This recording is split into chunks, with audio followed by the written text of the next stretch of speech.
খুব সুন্দর একটা আমি বাড়িসহ আশেপাশে গাছপালা দিয়ে একটা সিনারি ড্র করছি।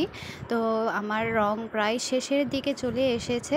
তো লাস্ট মোমেন্টে যখন আমি ক্যামেরার দিকে চোখ পড়ে দেখি আমার ক্যামেরাটাই আমি অন করতে ভুলে গিয়েছি। বা এরকম বাজে অবস্থা আর কার কার সাথে হয়? বেশিরভাগ আমার এরকমই হয়। আমি এদিকে কত সুন্দর করে ড্র করছি কিন্তু আমি ক্যামেরাটাই অন করলাম না, অথচ আমি ক্যামেরার স্ট্যান্ডে ক্যামেরাটা লাগিয়ে বসে আছি। এমন অবস্থা দেখলে এত খারাপ লাগে, এত খারাপ লাগে বলে বোঝাতে পারবো না। যাদের আমার মতো এরকম সিচুয়েশনে পড়তে হয় তারাই একমাত্র বুঝেন এর দুঃখটা কতটুকু।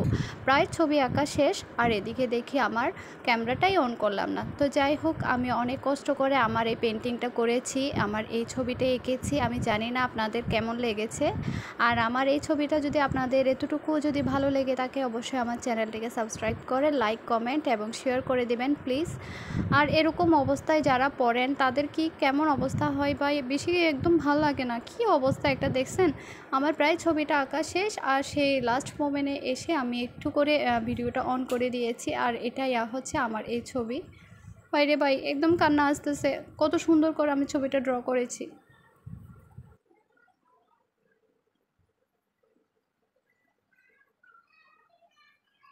আমার মতো বাজে এই সমস্যা কার কার সাথে হয় কমেন্ট করে জানাইও কিন্তু।